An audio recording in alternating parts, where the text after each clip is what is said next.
of them torpedoed an Argentine cruiser outside the exclusion zone. Hermes executive officer, Commander John Locke, told the ship's company over the main broadcast. The Belgrano, the Argentinian cruiser, has been torpedoed to the south of the Falkland Islands by one of our SSNs, and in addition, as a result of a Sea King surface detection to the north of the Falklands, we launched some Lynx helicopters which carried out a successful missile attack on this particular continent.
Blind, AWOL, one probable target, 01010. Go fast, direct the radar.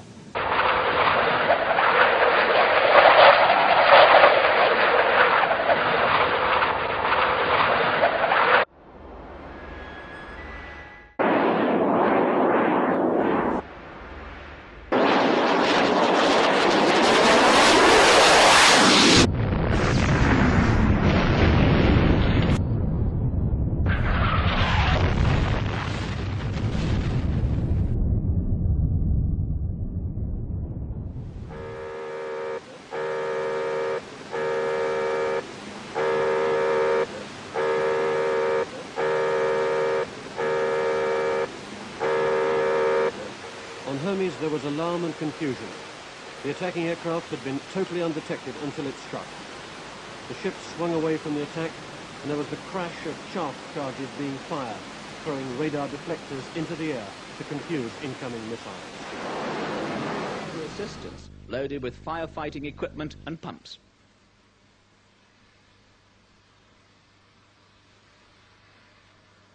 Brian Hanrahan takes up the story.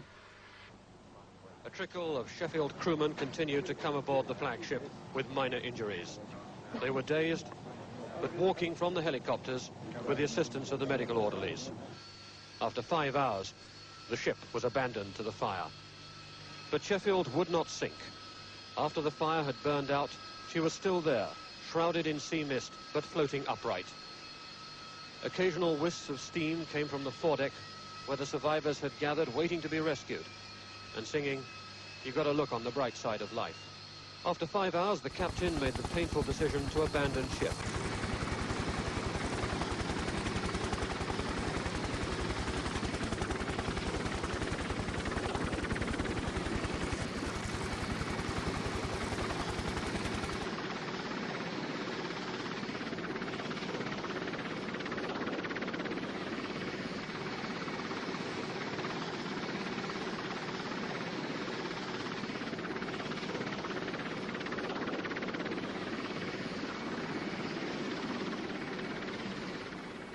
The men hadn't had time to put on protective clothing. The attack had been too swift.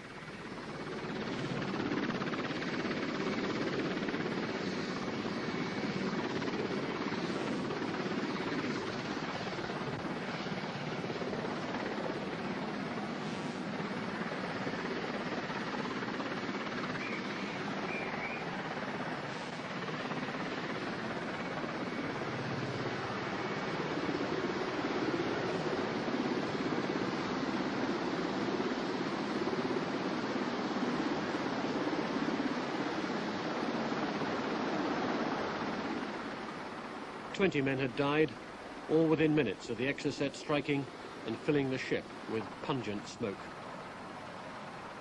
Another score were brought to the flagship for treatment.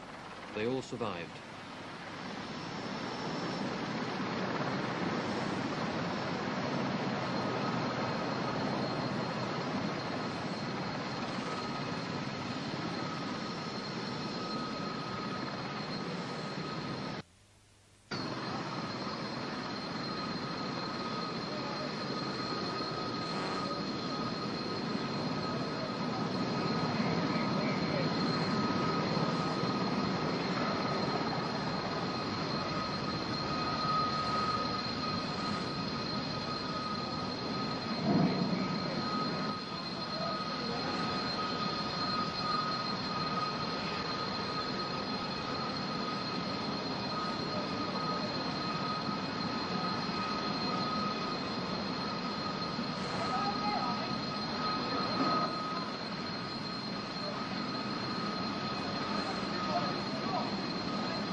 The aircraft lift, which brings the Harriers to the flight deck, is also used for casualties. It's the fastest way to get injured men down 2 decks to the sick bay.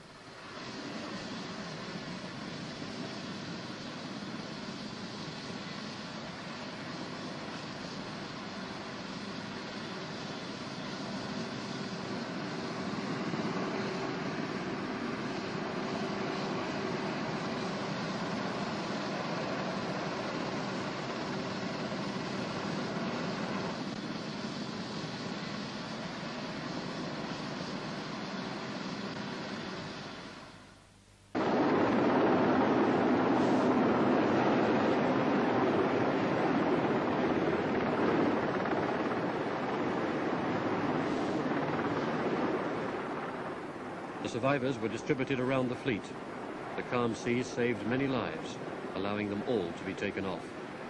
The same calm seas that have made it possible for the Argentine étendard to slip in beneath the radar horizon.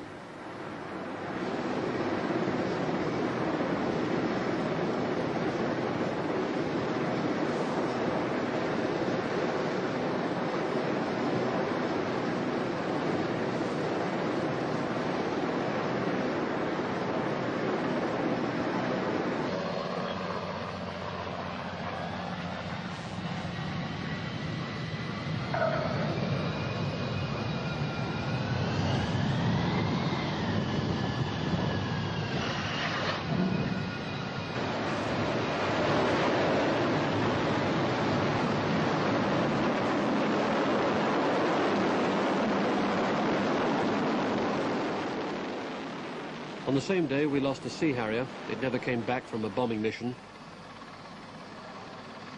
After these reverses, it was time to start taking in some of the lessons.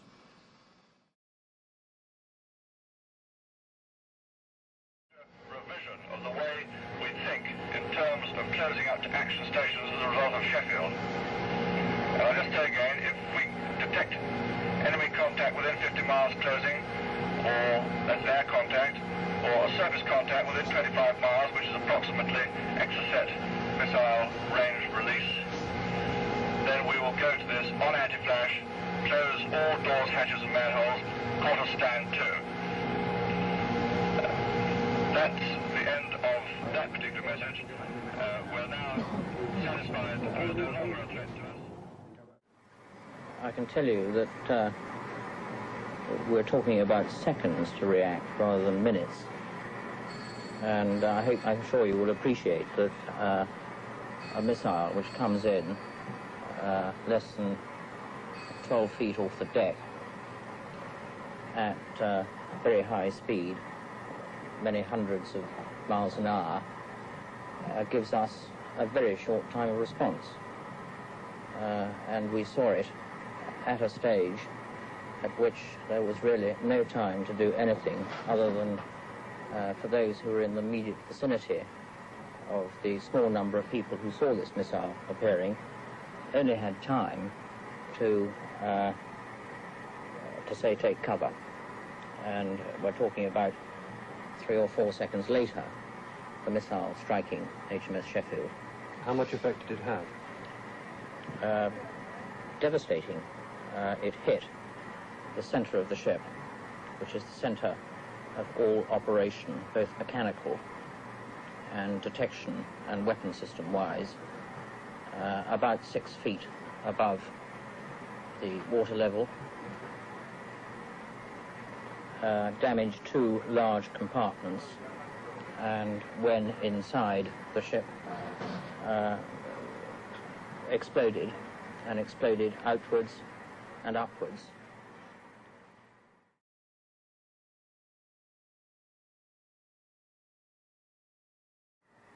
And the ship's company, all of them, were on the upper deck and had been on the upper deck in very cold conditions for 5 hours. We were not winning that fire, beating it. We were losing. Possible, but the weather was closing in. 3 days after these pictures were taken, storms swept the area and the ship was finally lost. She sank on May the 10th. The burned-out helicopter hangar shows the extensive damage caused by the fierce fire that spread through the ship. Captain Salt described his feelings on losing the Sheffield. We feel great sympathy for our families, or rather the families of those of our friends on board who lost their lives during the attack. We feel deep sorrow for the loss of our ship, for which we had great affection. We feel considerable anger that we were struck in the first place. We feel particularly frustration that we're not still fighting alongside the task force. And finally, we are of course deeply upset by the other losses that have occurred in the Falkland struggle since our own. The aircraft that launched it came in low, taking advantage of the fleet's lack of planes carrying airborne radar. They would have detected the intruder earlier. Sheffield had no power to put out the fire that was destroying her. After 5 hours, the ship was abandoned to the fire. After the fire had burned out, she was still there, shrouded in sea mist, but floating upright. Occasional wisps of steam came from the foredeck, where the survivors had gathered waiting to be rescued, and singing, "You've got to look on the bright side of life." Commander Robert Rowley, the ship's senior engineering officer, was winched down to the main deck in order to inspect the damage. Salvage might have been possible, but the weather was closing in.